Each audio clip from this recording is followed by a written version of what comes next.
here we all are. Here we all are. Here we are all. I don't know what I was trying to say. There was a lot of things happening all at once, and they just got smashed together. Let's start over. Hello, everyone. Welcome to the very last day of the Ho Ho Ho show. Kameka and I are from the Right Place, Right Time. Well, technically, I'm from the Right Place, Right Time. Kameka is from Let Me Assist You. But Kameka works with me on the back end of my business, doing a whole slew of things that keep the train chugging along in the right direction. And I am an award-winning author and an international book coach, ghostwriter, and developmental editor. I'm really having a hard time with my words today. And this week, we've been live every day at this time to do a little holiday fun, a little hotline action, answering questions for our aspiring authors that are looking to write and publish. And I've been getting put in the hot seat, getting asked questions about me, my business, my books, and what the future holds. So this has been a lot of fun. Kameka, are you so sad today is day 5? I am. I have a great time doing this every year. Yeah, me too. This has been I think one of our best years yet. And this is year 3, I think, that we've done some sort of holiday live show. But this little intro video we got going, totally gets me jazzed. We get better and better every year, for sure. We're gonna repurpose this. I've already started thinking about next year. Yep, sure did. This morning, I was up super early, and I was like, I know what we can do next year. I can't wait to hear all about it. Yeah, I am just a Christmas junkie, holiday junkie. Just give it to me, give it to me. I just love it. Love it. If you were with us, joining us in the comments, please say hello. Let us know that you're there. If you're hitting up the replay, then drop something into the comments if you're catching this on the other side. So this week for the Ho Ho Ho show, Kameka and I have always kicked off our time together with a little holiday fun. We've done, we've done picture charades, Pictionary, yes. I guess. We've done Pictionary. We've done A to Z word association. We tried to time it to a minute. It didn't work. We did Christmas Carol riddles. And yesterday we did trivia. We really weren't very good at that. No, trivia was hard. That was hard. And I'm still figuring out Q and Z. Q and Z in the word association. Yeah. So, hey, we're still looking for Q's and Z words. So if you've got them, drop them. So today for our holiday activity, we are filling in the blank. Don't know what that means. Let's see what's been developed for us in this document. Okay. Okay. These are fill in the blanks that are either movies, books, or song lyrics. Okay. So movie quotes, book quotes, or song lyrics. Okay. So number 1, good tidings we bring to blank. You and your king. And the king. Yeah. Okay. 2. Oh, you're going to be good at this because I've been screwing up the 12 days of Christmas. On the 10th day of Christmas, my true love gave to me. Is it swans swimming? I think it's swans swimming. I should know that one because ladies dancing, 9 drummers drumming, 10 milks a mating. Milking? 10 milks a mating. 10 maids a milking. What do you think? 11 lords weeping? I don't know. I'm going with maids. Okay. See, I'm thinking from the movie with Eddie Murphy, the Lords of Leaping, I remember specifically is 9 because they were on the track. There's 9 Lords of Leaping. Okay. 10 ladies dancing? Maybe. I'm going with ladies. They're either dancing or they're milking. I don't I'm going with birds because I feel like there's so many birds in that song. Okay, birds. All right. It'll be curious to see what the answer is. Okay. 3, he was dressed in furs from his head to his foot, and his clothes were all covered in ashes and soot. Yeah, I was like something in soot. I don't know His the clothes rest, but were something all with covered soot. in ashes. Yeah, I think all covered in ashes. Okay. 4, you're a mean one, Mr. Grinch. You really are a heel. You're as. That's not what I Oh, thought there's you a lot said. of things. You're as slimy. You're You're as cunning. Mr. No, you're Grinch. as You're You're as ripe something that banana with a sneaky black peel. There's all kinds of insults in that song that, like, I'm not Yeah, sure which one it is. you're right. I'm like, I can hear the melody, but Okay, here's number 5. I don't think this I is think it's gonna. I don't. slimy something. Yeah, this number 5 isn't going to help us either. I don't think. Oh goodness. A day or two ago, the story I must tell. The only a day or two ago I thought was like a day or two ago. The story I must tell. Are we Oh, making I this know. I up? thought it was a day or two ago. Something with Fanny Bride sitting by my side a day or two ago. I thought I'd take a ride. Oh, okay. So I don't know what a day or two ago the story I must tell. That could not even be a song. Yeah. I'm like, it's not. Yeah. Okay. Let's take a look. We Shall need the we? answer key. Um, We're Christmas lovers, but we're terrible at the games. Well, we were good the first part of the week. It got harder as the week progressed, it seems. Okay, let's take a look.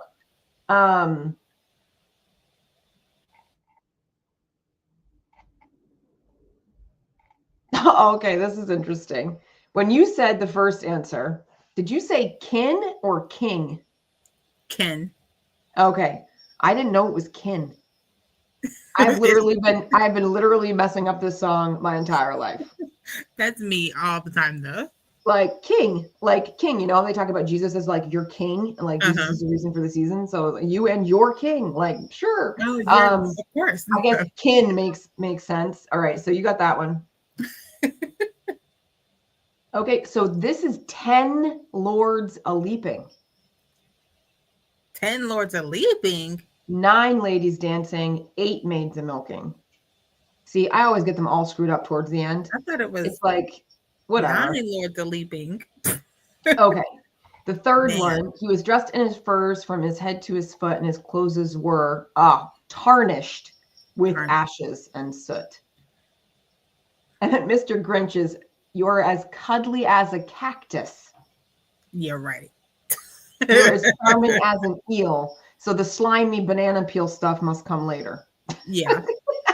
And then a day or two ago, the story I must tell, I went out on the snow and on my back I fell. What the heck is that? That's from Jingle Bells. Oh, yeah. The second verse that no one sings. Which is why we did not know it. Right? Which is why I was like, yeah, a day or two ago, I thought I'd take a ride. That I know. I don't know what this is. Okay, well, we'll have to tell the person who came up with these little games for us that they got us. They stumped us hard. Kudos to you, my friend. Okay, well, that portion took way longer than it normally does. Let's move it along to our hotline feature. Let's hear from our people. What did they want to know about writing and publishing? Hotline. I've got a couple questions here, unless we have some in the chat.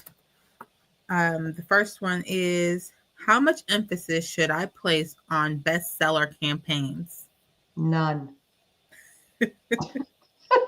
Plain and simple.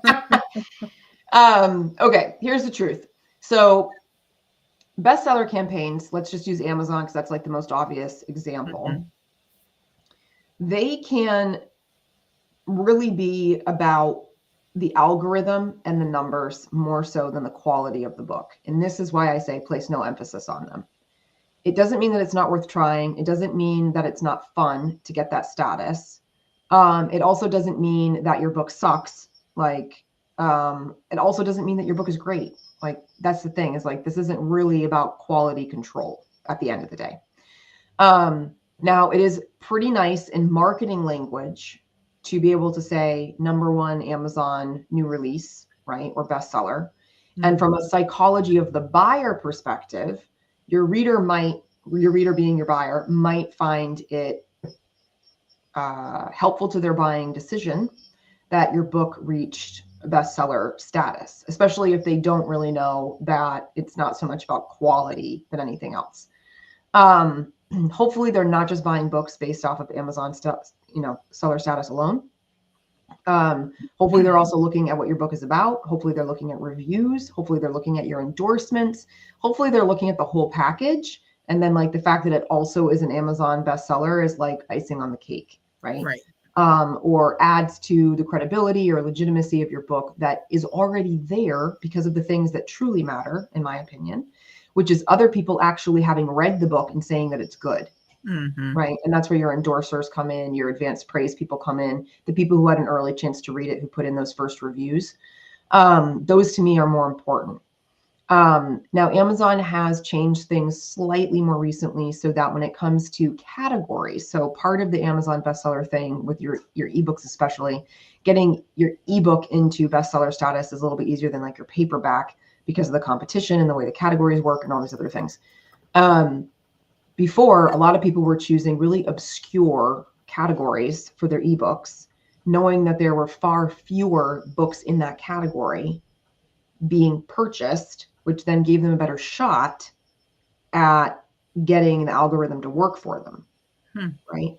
But then where's the integrity in that? Your book isn't actually a part of that category. So you've claimed that category simply so you were in a smaller pool of competition in order to get the sales to work, right? So It's like, what are you really driving at here is really my question to people who put this as like a priority. Try to go for it, but don't put so much stock into it that like you're more concerned about running the algorithm in a way that's going to, win the status, but doesn't really actually say anything about your book, right? Like quality control first, always. Like make sure that the manuscript is sound, make sure it's actually good, that you're putting out good quality. There are plenty of amazing books who have not reached Amazon bestseller status. We still read them. They still count. A lot of them tend to be really great books, even if they haven't, won awards. The other thing is that not everybody even knows what it is to submit your book for an award, right? Or for some sort of status. So there are plenty of people who didn't know how to do it, so they just didn't, right? But that doesn't mean that their book is less than as a result of not getting the status, but it also means that if you get the status, it doesn't mean your book is more than either. So careful what you choose, careful where you place your energy. I feel like a lot of the Amazon bestseller and even sometimes New York Times or Washington Post, like there's some criticism of those lists as being elitist and not easy for people to get recognized in. And then, of course, those lists are also based off of a lot of traditional publishing and paperback, not ebook, right? So there's like all these different layers to bestseller status. Don't hang your hat on it. Write a good book and be happy and proud. Okay. Another one I have here is how do I, basically, similar question, promote my book once it is slated to be published? Well, how much time do we have? There's no right or wrong way to promote your book, and there's no short list of things either. There's an overabundancy of possibility and potential when it comes to promoting your book after it's published. You can share excerpts, you can share reviews, you can share awards, you can share behind the scenes stuff, like a really great exchange you had at a local bookstore when somebody picked up your book right near you and started talking to you about it. You could share stuff about the challenges you had when you were writing the book and how far you've come and that you're celebrating the fact that the book is now out there. You can do pictures of your book, graphics of your book, videos talking about your book, videos of you reading chapters from your book. Like there are so many ways. You can go to craft shows and farmers markets and table and sell your book. You can set up signings with independent bookstores. You can try to do a podcast tour. I mean, there's just an exponential amount of ways to promote and keep your book front and center after it's been published. And the only way that your book will continue to be relevant to people, even after it's been 6 months or a year, is for you to keep talking about it. So my biggest piece of advice, I think, is whether you have a list of 5 things that you're going to start with, or 10 things, or 20, right? Start small and start realistic and be consistent. Your book is going to last for the rest of your lifetime. You have a very long time to continue to market and promote. So don't fall into overwhelm right now, like if the book has just come out, by spinning your wheels trying to do all the things in 1 week. Like, you got time. Pick a couple, stick to it, do them, and then move on. Good advice. I'm going to try to answer this next question without moving my head, because this jingle bell on the top of my hat, which you can't see because the top of my hat is invisible because of these backgrounds, continues to jingle, and it's driving me insane. I apologize, everyone, for the jingling in my answers. Are they elf feet? Because I almost wore those today. Yeah, well, I had the matching elf feet. I think I got rid of those because, like, when was I really wearing them? Never. But I do have the elf hat on, which is where the jingle bell is coming from. Okay, so the last question that I have for hotline questions that were submitted is, once I'm published, what should I expect from my book? If there's anything else I should prepare myself for? So it's kind of a 2-for-1. Yeah. Okay. So once my book is published, what should I expect from my book? And a separate question is there anything else I should prepare myself for once their book is published? Okay. So for the first question, I'm going to flip the question on its head, because this is truly the answer. It's not what you should be expecting from your book. It's what your book should be expecting from you. Now, I know it seems silly to personify your book as if it's got any stake in this game. But the point of this is that your book can't do anything for you without your participation. So the idea that you're expecting your book to do something sounds to me like you're going to let it sit there and you're going to hope for the best, right? What should you expect that your book should do for you? Well, I don't know, because what are you going to do for it, right? Like, your expectations around your book and what your book's going to provide for you as opportunity or revenue or whatever it is really a result of your intentionality, your effort, your consistency, your dedication. You're driving the bus. So my question would be, what do you want to get out of your book? And then once you have that answer, you make a plan. Now, other things to know or be prepared for after your book is published. The occasional neutral or negative review. It'll happen. It's coming.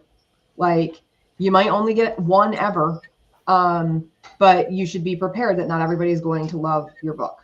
And depending on the size of your platform, how many people are picking it up, how it gets advertised across various places and bookstores, things like that, maybe more than one negative review.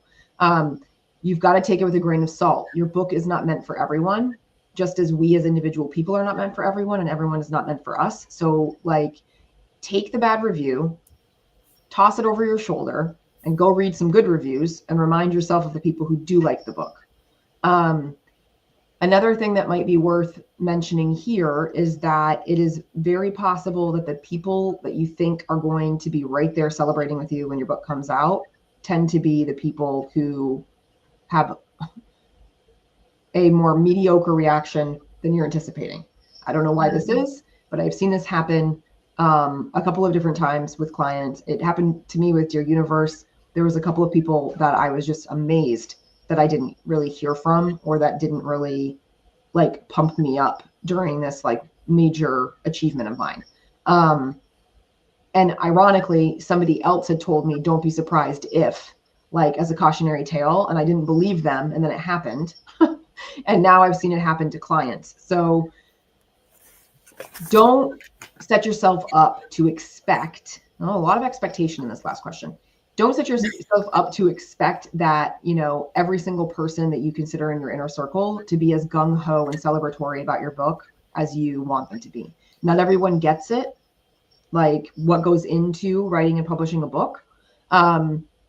So again, focus on the people who are celebrating, focus on your achievement, focus on all the time and energy you spent, working on bringing this book to the world, revel in the fact that you did it. And I wouldn't say ignore, but don't let the rest, poop on the party. Yeah, don't dwell on it. Yeah. For sure. Okay. Let's close out with some stump me, put me in the hot seat, ask me anything questions. All right, hot seat time. Questions that were submitted are, I've got a couple.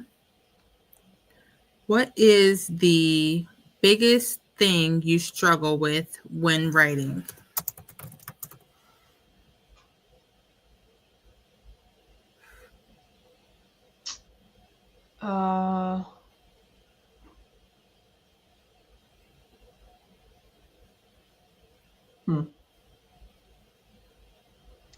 Biggest thing I struggle with. I don't even know anymore.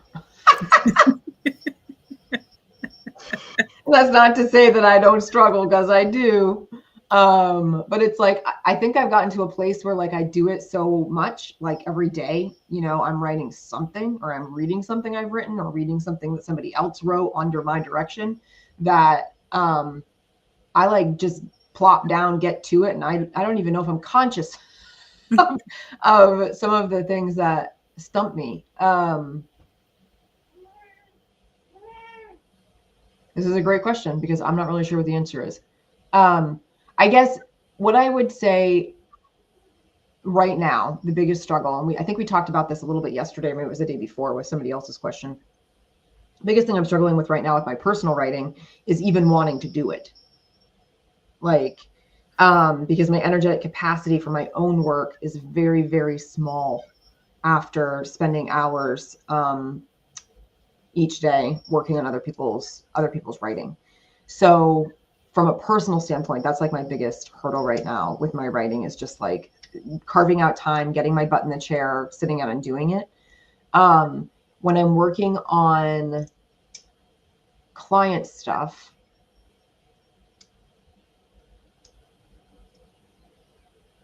I think one of my biggest struggles is when there are a lot of projects all coming together at the same kind of like moment in time. Like, let's say there are 2 different manuscripts that both now need to be reviewed from cover to cover. It can feel very overwhelming to stay fresh as an editor, and like trying to look for all of the big things that need to happen potentially to change in the manuscript when you're looking at 2 all at once. And these are like 200-page documents, right? And, keeping in mind, introductions, are they clear? Are they focused? Is the chapter organized well? It depends on the genre too. Sometimes I find if I've got more than one manuscript at the same time, if they're in different genres of nonfiction, it's easier because they do different things. Mm-hmm. But like when it's multiple memoirs at once, or multiple like thought leadership or professional development books at once, it's like I'm looking for the same thing. So it gets very fatiguing to do that. So I guess my struggles are around energy.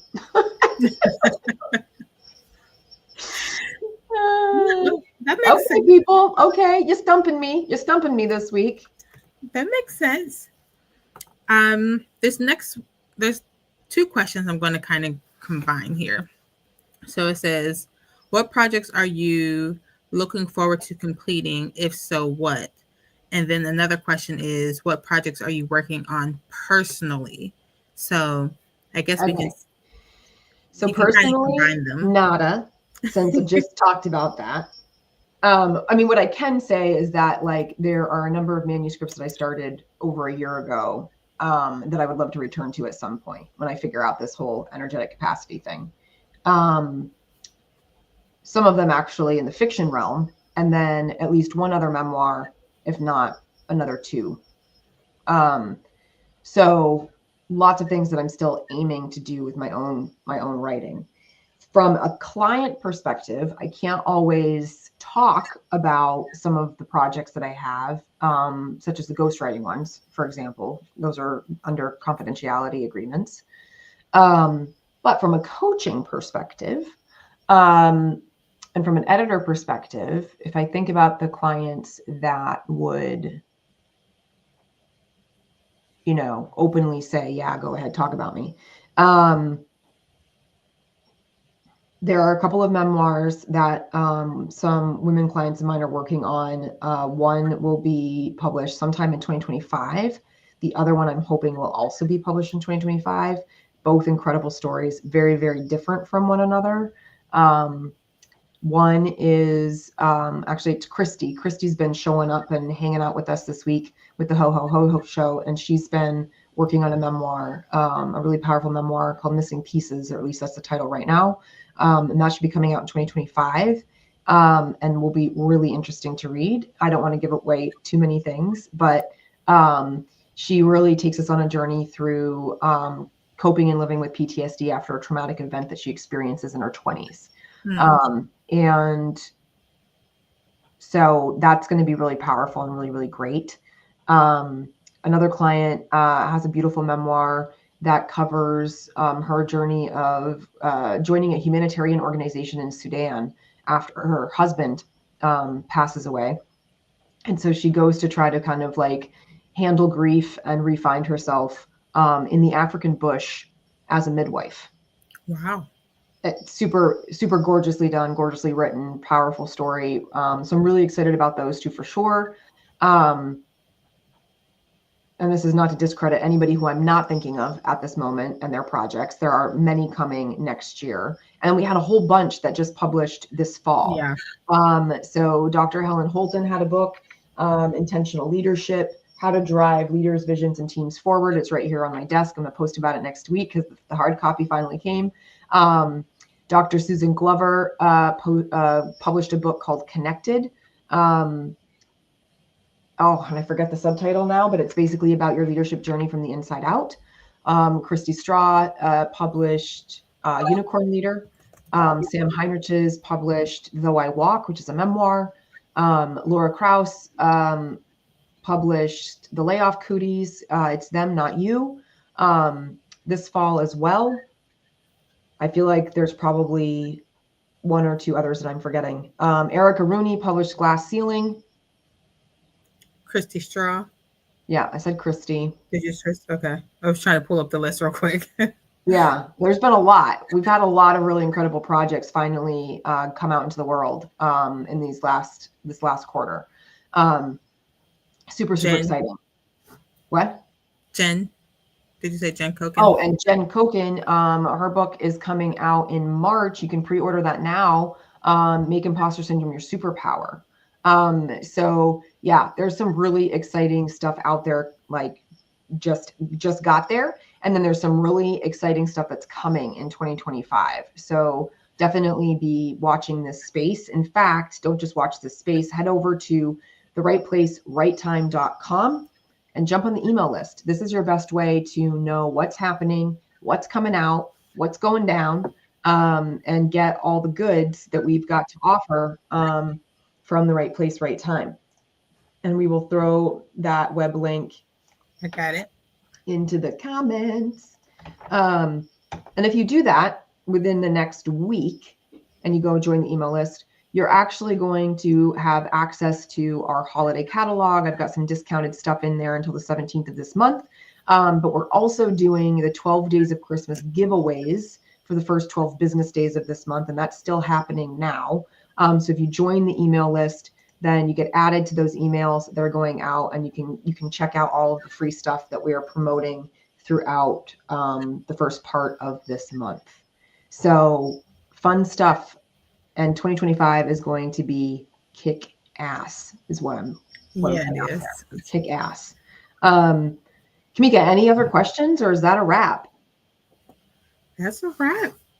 That is a wrap. Oh gosh. So then this really is the end of day 5, and the Ho Ho Ho show is done for the year. Wham. I know. Kameka, it's always so much fun hanging with you for these holiday specials. Before we wrap up, I want people to know where they can connect with you about your services, because there's got to be people out there that are coming into 2025 needing extra hands, extra support, and more time for them to stay in their zone of genius. So where should people find you with Let Me Assist You? Sure. You can contact me here on LinkedIn. You can also send me a personal email at kamekatate1@gmail. I did say it wrong the first time. I have like 7 emails flowing through my brain right now. It is kamekatate1@gmail.com or here on LinkedIn. And I'll be happy to assist you. Let me assist you. Let her assist you. You won't be sorry. All right. Before we wrap, Kameka, are you doing anything holiday related this weekend with the fam? Off the top of my head, I can't think of anything holiday related, but I am trying to finish like little decoratings here and there because I keep finding stuff that I forgot to put out because I'm Christmas crazy. Mm-hmm. What about you? Well, so what some people don't know is that I started a second business this year called Merry and Light, and it's Christmas crafts, because I love to make things, and I especially love to make things that are holiday themed because I am a nerd, a holiday nerd. And so actually that business is making its big debut this weekend at a very large holiday craft show and market with over 100 vendors in the area. I'm actually heading there in about a half an hour to set up my 10 by 10 booth.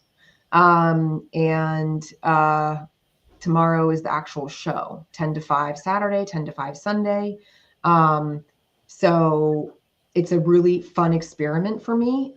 This is like a fun, I don't want to say fun business because that makes it sound like I'm not having fun with the right place, right time. But there's no business plan. I've got no revenue goal. Like I literally have just been making whatever I feel like making that I'm going to have fun with. And I'm having fun with this booth thing and I'm showing up and whatever happens, happens. And I'm going to take some notes and observe and just like soak up the experience and see what we do with it next. So that's going to take up a majority of my weekend, which means postponing the Christmas tree for another few days, which is a bummer because it's my favorite. Yeah. But hopefully I'll feel full of the holiday cheer by just being a part of this show the next couple of days and being in the energy of people shopping for the season. And my mom's going to help with the booth and my son's going to come with me tomorrow. And so it's a little bit of a family affair. We're going to be in our Christmas get-ups. And yeah, so that's what's happening here this weekend. And if anybody wants to go and follow Merry and Light, you can do that over on Facebook. It's literally Merry and Light. And Instagram is Merry in, as in just the letter N, Light _VT. So I'll drop it in the comments for you too, just in case you're curious. All right. I guess that is it for now.